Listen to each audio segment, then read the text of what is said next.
minds that plot destruction, sorcerer of death's construction, in the fields of bodies burning,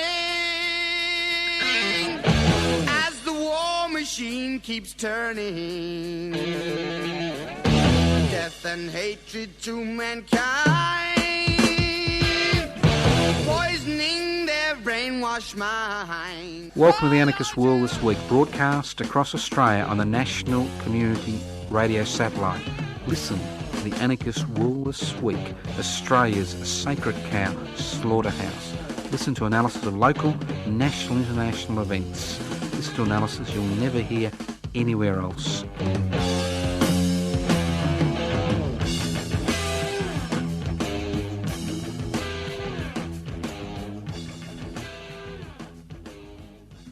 Welcome to the Anarchist World This Week, broadcast across Australia via the Community Radio Network. This program is streaming live on 3cr.org.au.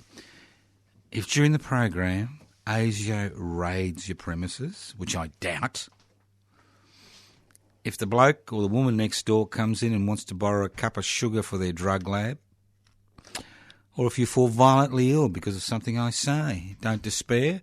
The program is podcast. You can access the podcast by going to 3cr.org.au.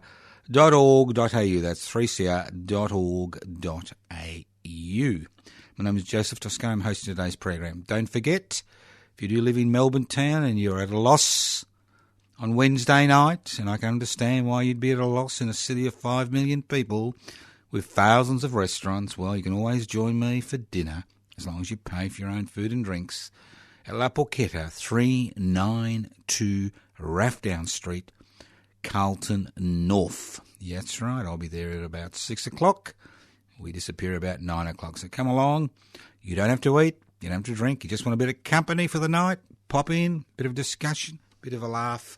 We're not going to change anything, but at least we get together and get away from that virtual madness around us. If you're wondering what anarchy is all about, simple. Very simple. You don't need a PhD, a Doctorate of Medicine, Bachelor of Arts, a plumber's degree, or even a pre-apprenticeship training course. Very simple. Anarchos without rulers. An anarchist is somebody who would like to create a society without rulers. Not without rules, but without rulers. What gives rulers power? Inequalities in power and wealth. Anarchism is about devolving power, and it's about holding wealth in common. Simple concepts, nothing radical. Human race has been struggling with these ideas for thousands of years. Some have succeeded, some have failed, some have tried, like we are. So that's what anarchy is all about. So if you are interested in that, keep listening. And obviously anarchists are also involved. We don't sit back on our little stools waiting for the right moment for the great revolution to occur, which obviously never occurs because there are never any great moments. But anarchists are involved in continuing activity at a local, regional, national, international level to improve people's life. It's about putting the welfare and the interests and the power of the many before the welfare, interests and power of the few. Simple concept. Now, will we succeed? Time will tell. Will we fail? Time will tell. But at least at the end of our life we can say, I gave it a go. I gave it a go. So, if, that's what life's about, giving it a go. All right, I'm sure you're sick of all this, cheap philosophical shots. So let's get into the real world. Now, normally I try to keep away from international events because it's hard enough trying to influence local events, let alone international events. But there are a few things that are happening which I think it's about time I made a comment or two, because I have never seen such pathetic reporting and analysis. It is woeful. It is woeful. Whether it's the virtual world, the World Wide Web, the newspapers, the radio, the television, pay TV, you name it. woeful analysis. Woeful. Even a human being like me with one synapsine neuron can actually analyse what's happening, but somehow we seem not to. We seem to have given, logical thought a little bit of a. We've euthanized it. We've euthanized logical thought. Now, two things that are, capturing the world's imagination. Well, the Western world's imagination, maybe not the rest of the world's imagination. One is North Korea and the United States of America. Now,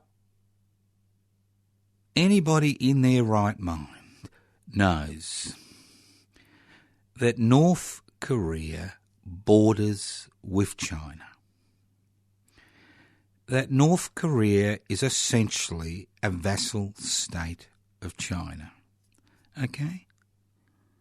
The last things the Chinese want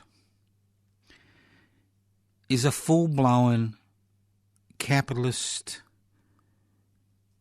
social democratic, representative democratic society on their doorstep. There is no way the North Koreans are going to do anything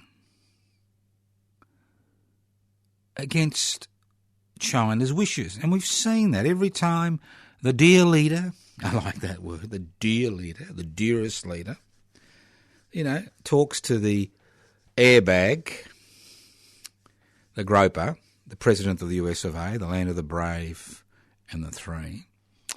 He goes and has a chat to his North Korean handlers. He goes and has a chat with his Chinese handlers. So what we are seeing is theatre. Very poor theatre.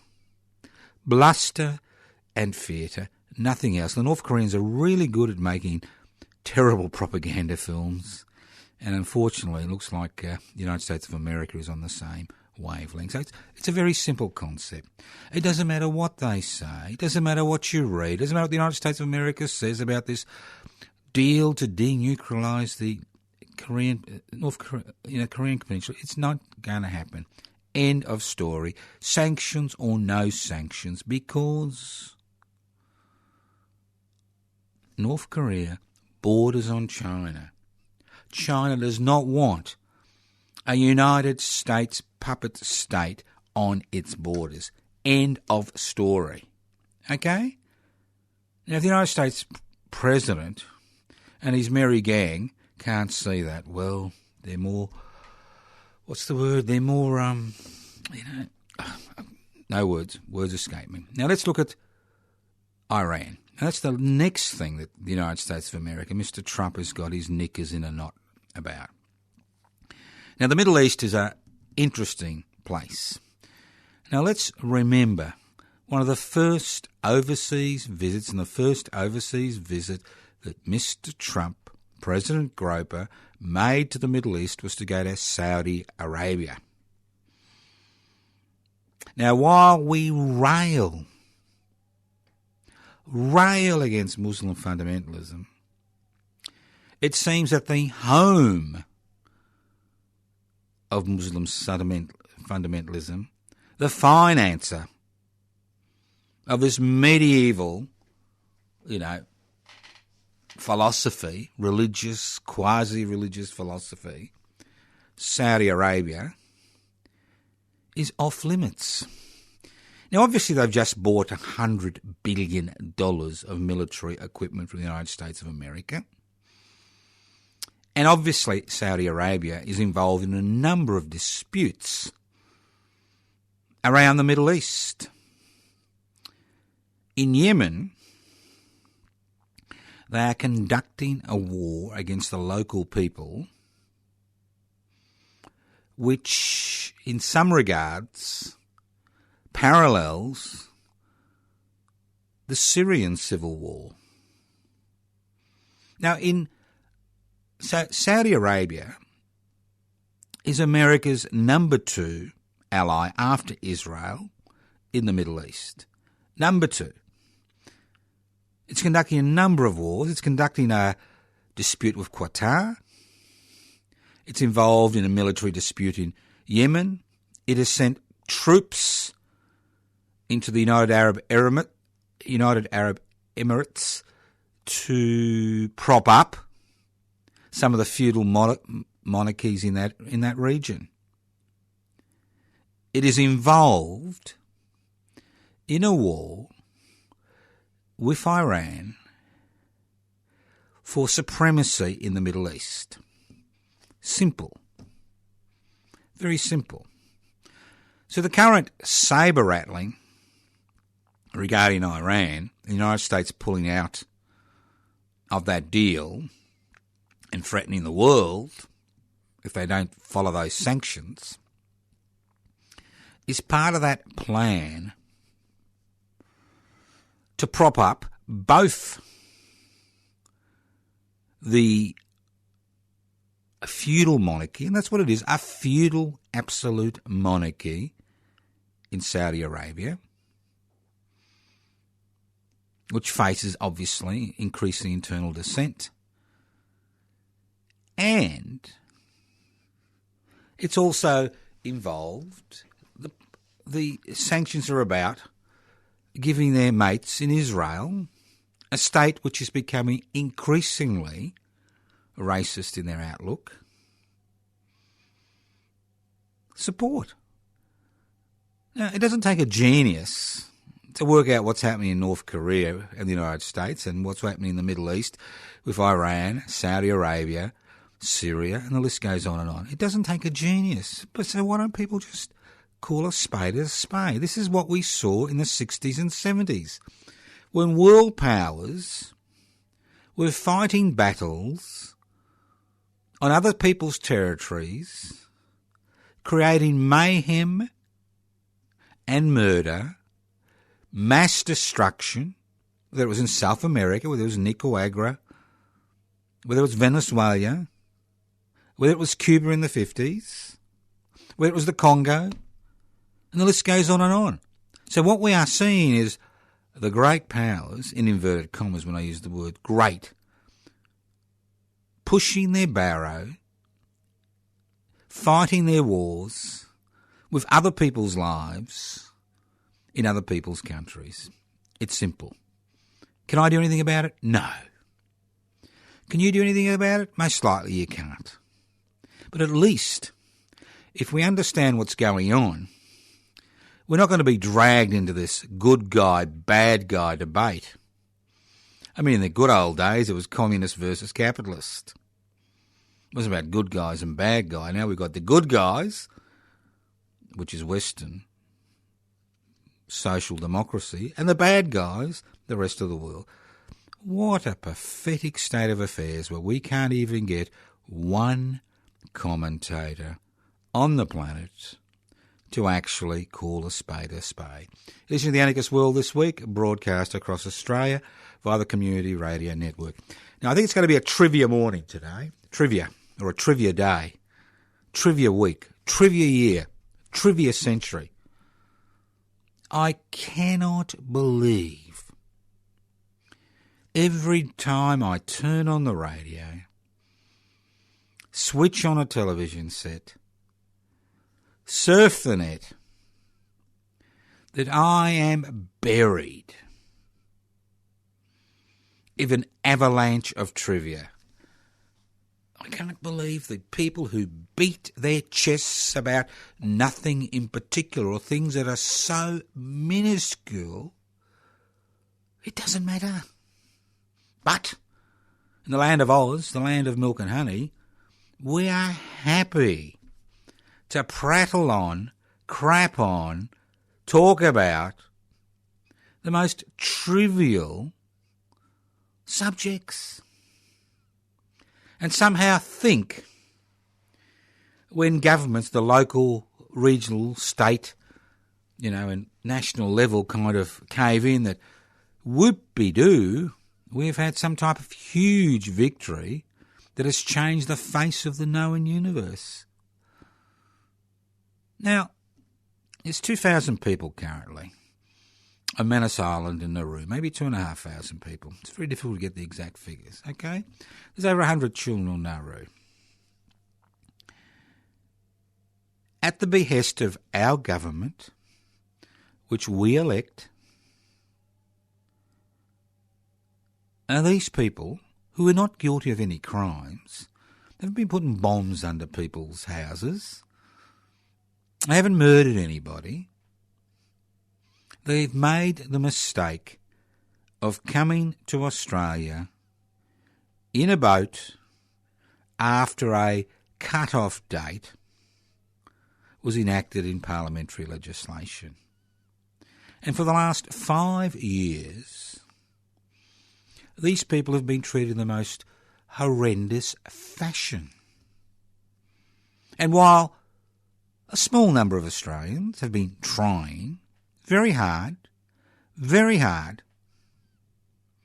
to change government policy and resolve this issue, the issue continues to fester. The sore continues to fester.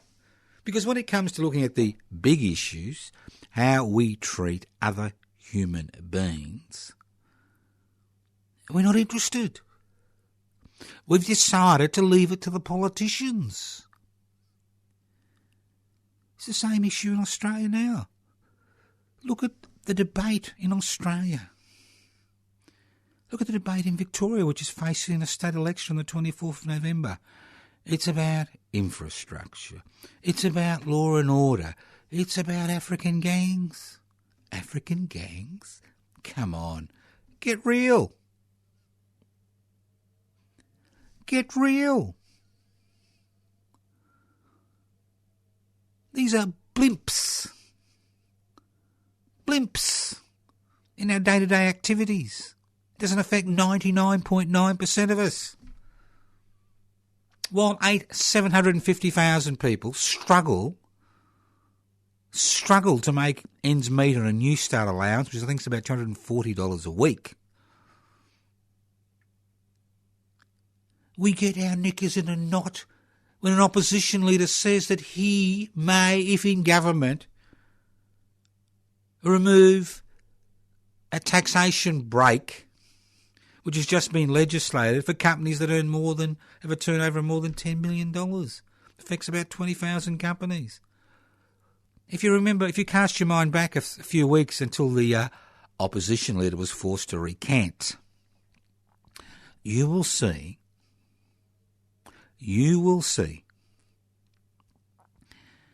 that what happens when we attempt to actually take a tiny bit away from those who basically have the most. While those who have the least, when we put up our hands and say, "More, please, can I have more?" we slap them down. Extraordinary. 20 years. People have been talking about changing the New Start allowance. 20 years people have been talking about homelessness. And somehow, as a society, we lack the initiative and the leadership to actually solve the issue. Issues that can be solved within a few weeks, not 20 years. Just extraordinary. Trivia. I tell you something what I really love. I really love this. This is the best thing about living in Australia. The land of opportunity, the land of milk and honey. It is the best thing about living in Australia. Because you see, we have governments. That's right. You elect them at a local level. You elect them at a state level. You elect them at a federal level, okay? If you're a citizen, you decide to be on the electoral roll, which is compulsory, you elect them. You make those decisions, right? These people make the laws. And they make the laws within a constitutional framework, which was written 118 years ago. All right, which was adopted 118 years ago, written 128 years ago, 10 years before it was adopted in a referendum. And they work within this constitutional constraint. You know? And it's just extraordinary when you actually look at that constitutional constraint.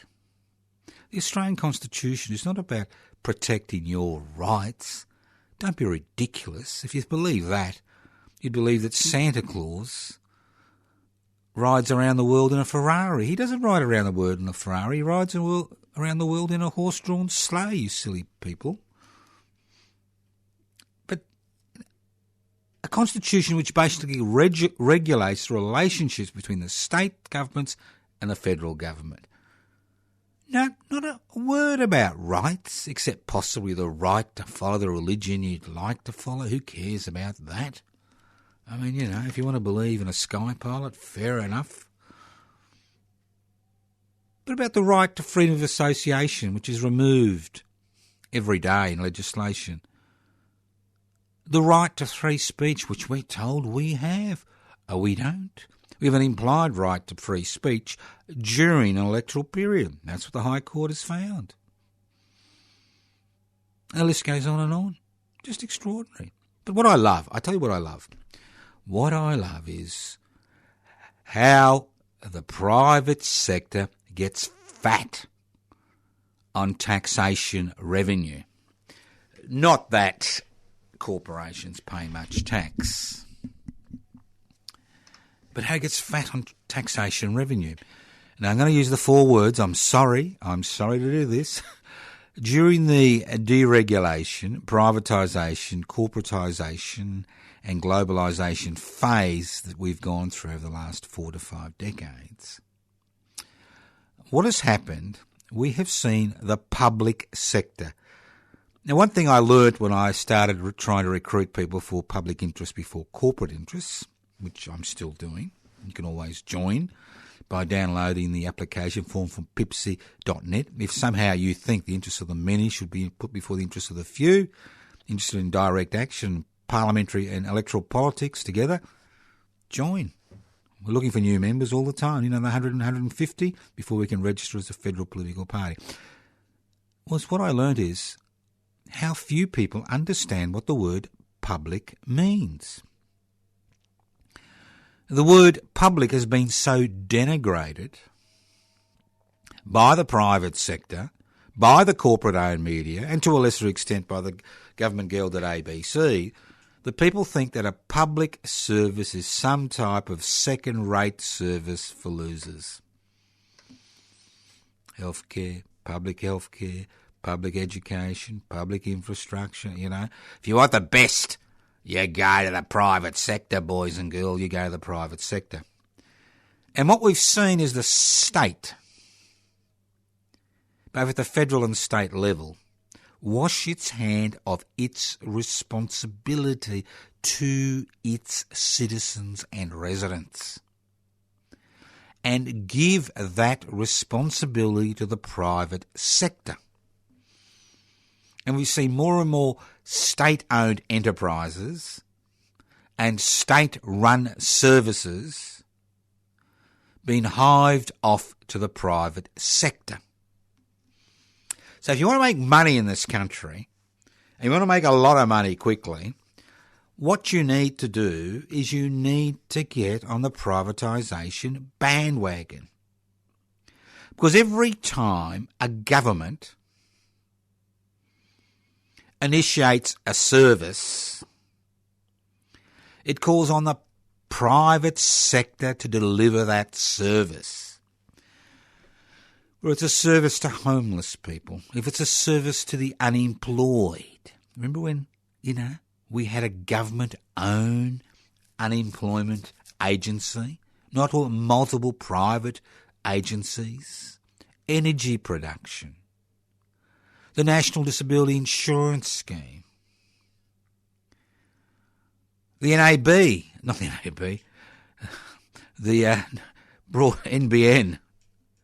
the National Broadband Network, which is currently publicly owned, which will be given away to the private sector once all the hard work and the money's been spent. The list goes on and on. So what we see is taxation revenue, and about 70% of taxation revenue comes from pay-as-you-earn taxpayers. Not these large transnational corporations who keep making record profits for their shareholders. But, so what we see is 40 cents in every dollar. That's right, 40 cents in every dollar, which is given to the private nursing home sector, the private insurance sector, the private social security sector. I'm not going to use the word welfare.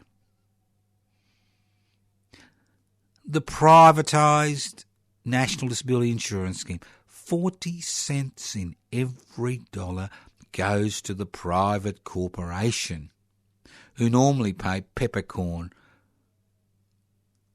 wages to employees. 40 cents in every dollar. Things have got so bad that certain sections of the government are now directly funding individuals for services to cut out the middle person and ensure that at least 90% of every government dollar which goes to an individual for disability is used for their care, not used to bolster the profits of some private corporation which is listed on their stock exchange. So what we've allowed to happen in this country is the creation of an economic system which is dominated by the private sector. And those of you who, have been following the Royal Commission to the banks and financial institutions will begin to realise what a bunch of crooks these people are. And I'll go into that in a minute, because you knew it, I knew it, but for some reason nobody else seemed to have known what was obvious to us. You're listening to The Anarchist World this week, broadcast across Australia via the Community Radio Network. This program is streaming live on 3cr.org.au. It is streaming via the Community Radio Network across Australia and streaming live around the globe on 3cr.org.au. The program is podcast. You can access the podcast by going to 3cr.org.au. You can leave messages on 0439 395 489. You can email me at anarchistage@yahoo.com. anarchistage@yahoo.com. Yes, you can still write letters, and I love letters, to Post Office Box 20, Parkville 3052. Post Office Box 20, Parkville 3052. You can go to my Facebook page, Toscano for the Public. Toscano for the Public. You can go to the PIBCI website, Public Interest Before Corporate Interest, the PIBCI.net. Download an application form. Join up. Join us at the second PIBCI Congress, which will be held at the Melbourne Unitarian Peace Memorial Church on Saturday, the 18th of August, just round the corner. The list goes on and on. Tons of stuff. So, let's move on. Something a little bit more interesting. Everything is interesting if you're alive. The 16th of October marks a pivotal event in our history. Pivotal event. And those of us who are old enough to remember the good old days, the White Australia policies, not that I remember Federation and the first Act of Parliament, which was basically to enact the White Australia policy, will know that Australia has changed to some degree. Apart from the African gangs, okay, to some degree. It was Vietnamese gangs, Cambodian gangs, Italian gangs, Greek gangs, Croatian gangs, you name it. Jewish gangs, went on and on. All right, that's why you got to laugh. If it wasn't so serious, you would laugh. So, think about it. Just think about what's happening. How we are using the language of hate to divide and rule. It's that person over there. It's that woman over there. She's wearing a funny thing on her head. Ooh, that bloke's got a thing on his head. Don't like the colour of that. It's pink. Oh, that bloke's getting married to another bloke. Oh, that's terrible. Divide and rule. Divide and rule. Divide and rule. And this is what I talk about trivia. These aren't trivial issues. They're important issues to the individuals. But essentially, the divide and rule philosophy is there to keep us apart and to stop us finding our common oppressor. And we do have a common oppressor. I'll give you an example. Now, why do you think we have such a high immigration intake compared to the rest of the world? And why do you think that that immigration intake is slanted towards people with some skills and semi-skilled, but not slanted towards refugees and asylum seekers who we persecute? We love to persecute them as a nation.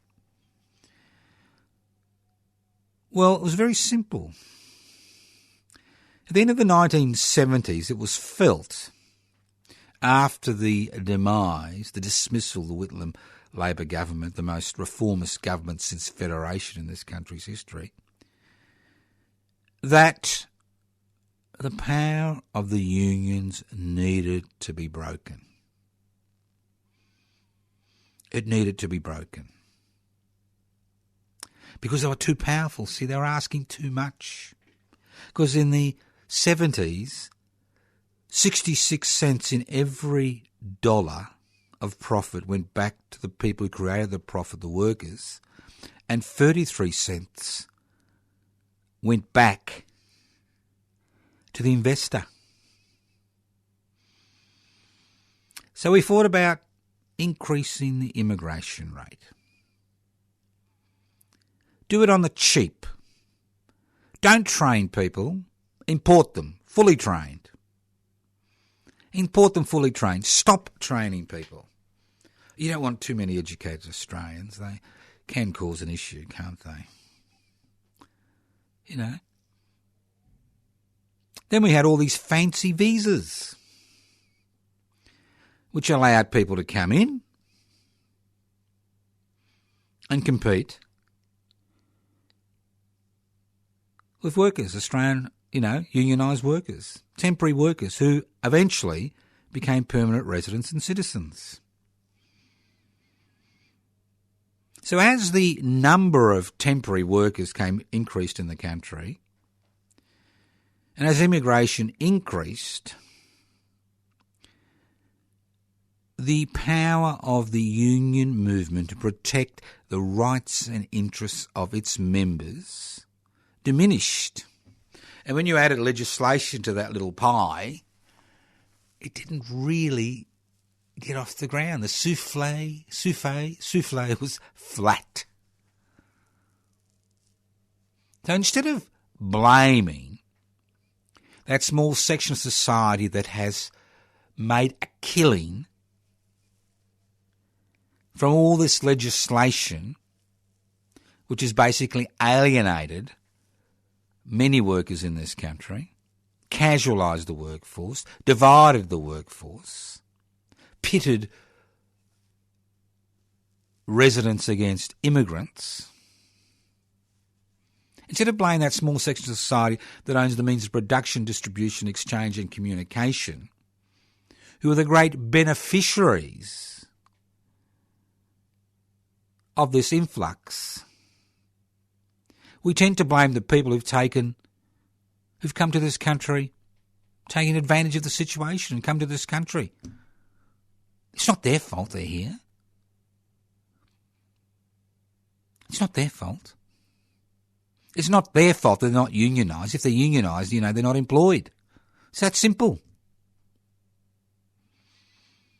It's not their fault because they've got a different religious opinion or no religious opinion, or they wear different clothes. It's not their fault. But we're told it is their fault. That's why we find ourselves in this situation. We find ourselves in this situation because of government inaction, lack of government policy. That's the reason. Because Government has created this situation because it suits the parliamentary puppet masters, that small group that determines legislative outcomes. That's who it suits. That's who it suits. That's who it suits. So that's where we should be focusing our anger. Not on our neighbours, but on that small section of society that owns the means of production, distribution, exchange and communication. And that 10% of Australians who have now become investors, in inverted commas, who through parliamentary legislation can actually almost pay no taxation legally while increasing their personal wealth.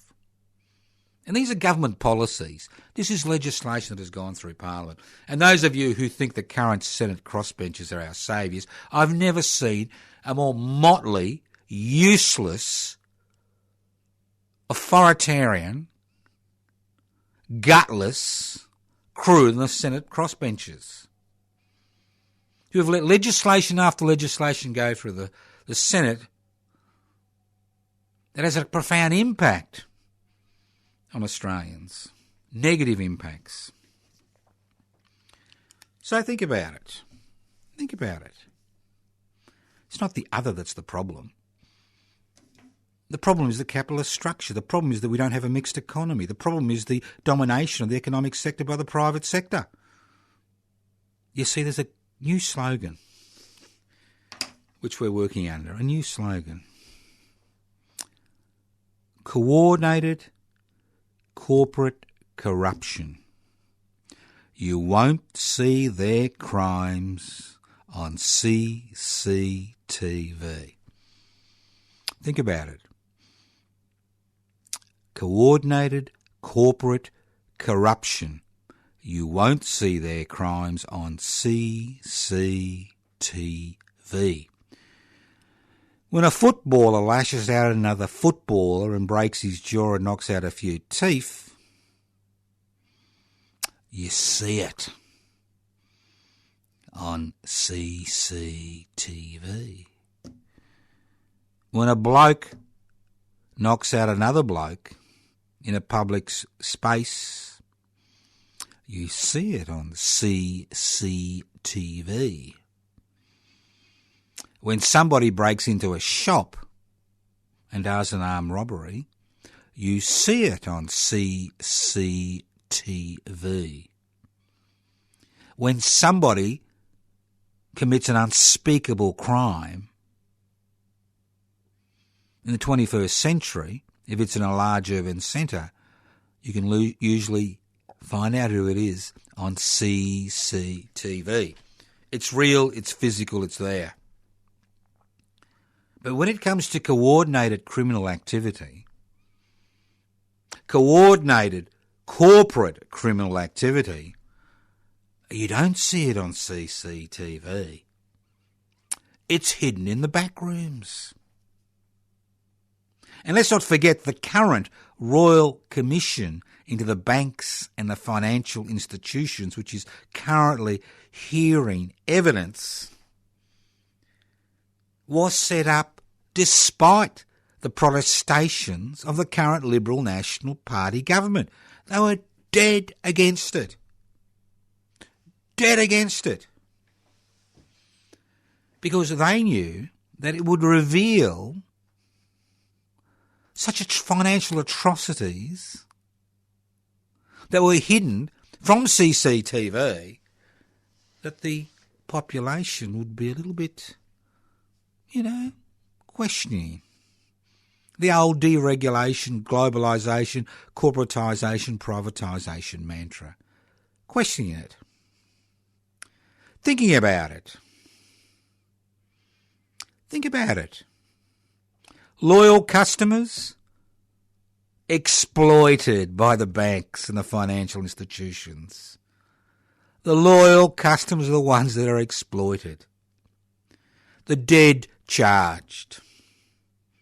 The living overcharged for services not provided. Banks involved in criminal activity like the Commonwealth bank which was fined $700 million. Easy way out, wasn't it? It should have been renationalised with no compensation to the shareholders as far as I'm concerned. Criminal activity. You won't see their crimes on CCTV because they're hidden in the dark web. That's where their crimes are hidden, and you are the person who suffers. Not just in terms of having your life savings ripped off, not just in terms of being exploited, but in terms of them using their power to influence government legislation to ensure they are never brought to account. Commonwealth Bank still makes $9.4 billion profit. Who says crime does not pay? Whoever said that didn't understand coordinated corporate criminal activity. Because it's not just one bad egg or one rotten apple in the barrel. The whole system is rotting. It's stenching. It's liquefying. It is unfit to provide services to the population. I'll give you an example. Move away from the banking institute. I'll give you an example. Two examples I love to show you how wonderful the corporate sector is. How wonderful. Now, there's a company called Transurban. It has a monopoly. That's the word monopoly on a little tunnel. Right? And I remember in the dim, dark ages, I was involved in a little campaign to stop Transurban and got kicked out of my suburb for that transgression. I'll talk about that another day. And this little company has been making money hand over fist. Minimal costs. They built the tunnel. They paid for the tunnel. And now they've recouped, I think, about $7.4 billion, and currently they're recouping about $2 million a day on their little investment, and their shareholders are jumping up and down. One of the most successful toll roads in the history of the universe. Now, Melbourne commuters were hoping that the tolls would disappear because under the original agreement,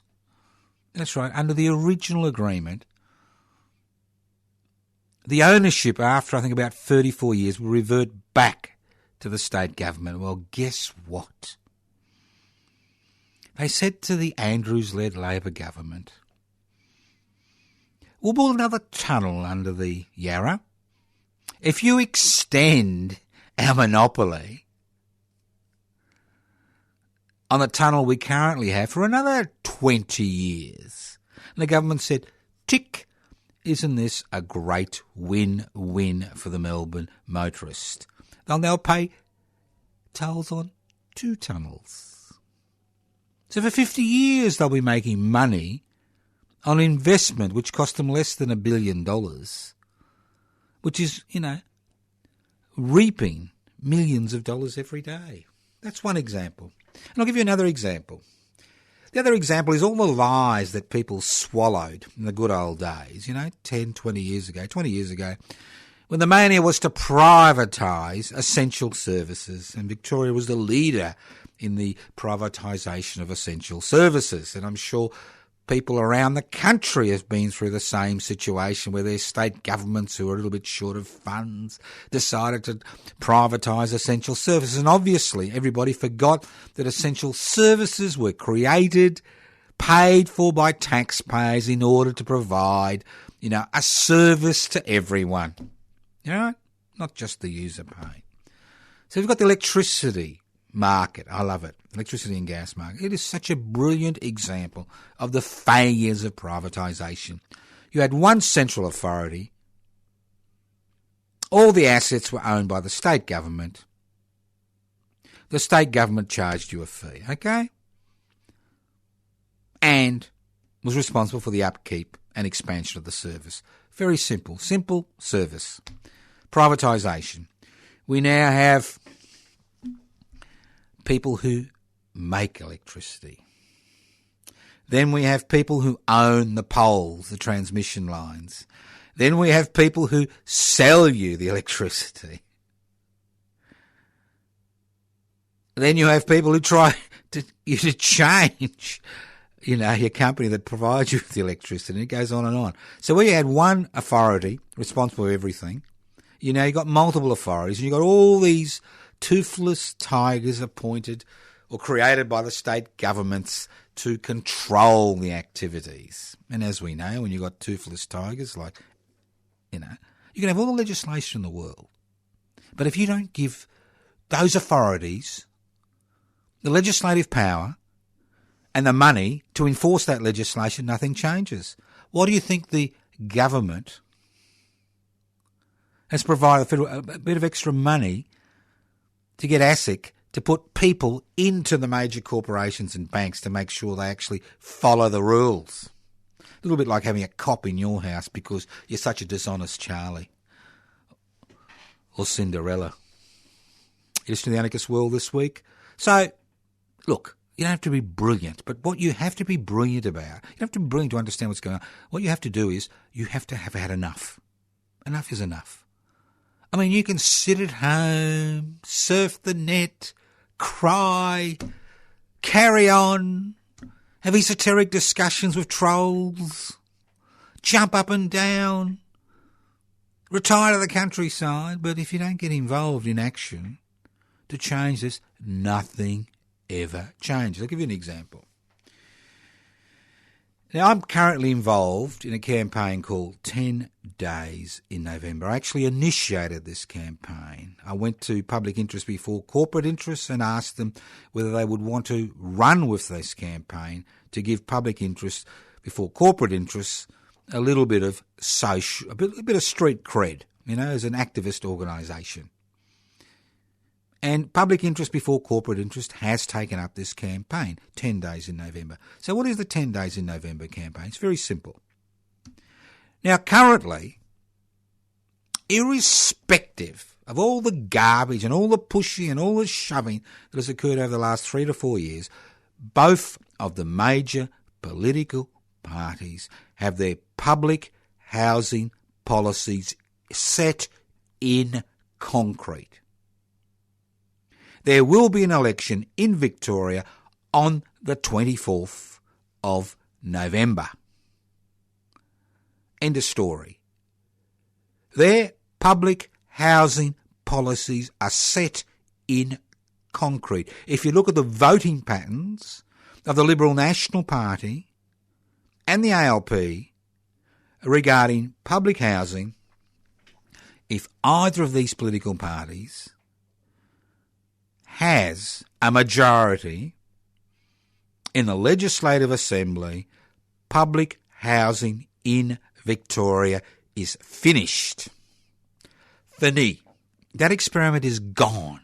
Housing that is publicly owned, publicly managed, will be finished forever, because the ownership of these properties and the management of these properties will be given over to privately owned, some for profit, some not for profit, privately owned organisations, some religious-based and some not religious-based. They call it social housing, affordable housing. And we've just seen the Victorian government allocate $2 billion towards promoting this concept and destroying public housing. And we know the Liberal National Party opposition in Victoria's policy is to privatise public housing. End of story. We all know that. And it doesn't matter how many petitions you do, and it doesn't matter how many people's door you knock on and how many conversations you have, their policies are set in concrete. Now in Victoria, in the last financial year, $6.3 billion was raised from stamp duty. What is stamp duty? Stamp duty is the tax that people pay when they buy a unit, a flat, a house. You pay the government a tax. Now, wouldn't it make sense, in order to revive the public housing sector, would it make sense to allocate money raised from stamp duty, quarantine it for public housing? You can either spot purchase, you can build, you can manage. With $6 billion, you can house in publicly owned and publicly managed housing. You can house 100,000 people every year. You could house 1 million Victorians in public housing within a decade by using that money. Now, you don't need a genius to tell you that. I'm telling you that, and I'm no genius, as you know. All right? My maths is terrible. But I know $6 billion, you can spot purchase or build about 25,000 units or homes. Okay? Very simple. Simple. So that's our slogan. 10 days in November, from the 14th of November, midday, Wednesday the 14th of November, to midnight the 24th of November, we will be conducting a peaceful vigil on the steps of the Victorian Parliament House until we are forcefully removed by the state to raise the issue of public housing, because public housing is everybody's business. It's not just a matter of housing the homeless. It's a matter of ensuring that anybody who cannot enter the private rental market or the private housing market has the ability to live in secure, stable housing. It's a simple campaign. Go to our Facebook page. Public housing, everybody's business. To get involved in the campaign. Turn up. But again, unless there is a hung parliament, unless a group holds, like the Greens or another small political party, holds the balance of power or independence within the Legislative Assembly in Victoria, public housing is finished. And the whole point of the 10 Days in November campaign is to give these people who are standing for re-election or standing for election for the first time the ability to have a forum to discuss this issue and to raise this issue in the public imagination. Because this issue is dead. Because the corporate-owned media isn't interested. The Liberal National Party opposition isn't interested. The Andrews-led Labor government isn't interested. The trade unions, who have kind of, hoisted their flag with the Andrews government, are not interested. The social welfare sector is not interested. The community and social housing sector is not interested because they want to protect their own and expand their own patch. So what I'm saying is you do have a chance to change the course of history. We can change the course of history because ultimate political authority in a democratic society doesn't lie in the hands of the government of the day or the state or the bureaucracy or the corporate sector. It lies in the hands of the people, and it only lies in the hands of the people when they exercise that power. So join us from the 14th of November to the 24th of November on the steps of the Victorian Parliament House to ensure that public housing becomes a major election issue in Victoria. Go to the Facebook page. Public housing, everybody's business. Listen to the Anarchist World this week, broadcast across Australia via the Community Radio Network. This program has been streaming live on 3cr.org.au. My name's Joseph Toscano. I've been hosting today's program. Leave a messages on 0439 395 489. 0439 395 489. Email me at anarchistage@yahoo.com. anarchistage@yahoo.com. You can send letters and $1 stamps to help us with PIBC postage to Post Office Box 20, Parkville 3052. Go to my Facebook page, Toscano for the Public. In Melbourne on a Wednesday night, join me for dinner. La Porchetta. You pay your own way. That's all you got to do, just pay. If you don't eat, you don't pay anything. You don't drink, you don't pay anything. But 392 Rathdown Street, Carlton North. Join us 6 to 9 p.m. every Wednesday night. You've been listening to The Anarchist World this week, broadcast via the Community Radio Network. This program has been streaming live on 3cr.org.au. That's 3cr.org.au. Next week, I'll be talking about the Peter Norman commemoration on the 16th of October. Listening to The Anarchist World this week on your local radio station, next week. Thank you for listening to the Anarchist World this week, courtesy of the Community Radio Network. Evil minds that plot destruction, sorcerer of death's construction. An analysis you'll never hear anywhere else. Anarchist World this week, Australia's sacred cow slaughterhouse, 10 a.m. every Wednesday. Listen to the Anarchist World this week for an up-to-date analysis of local, national and international events. Poisoning their brainwashed minds. Oh, Lord, yeah.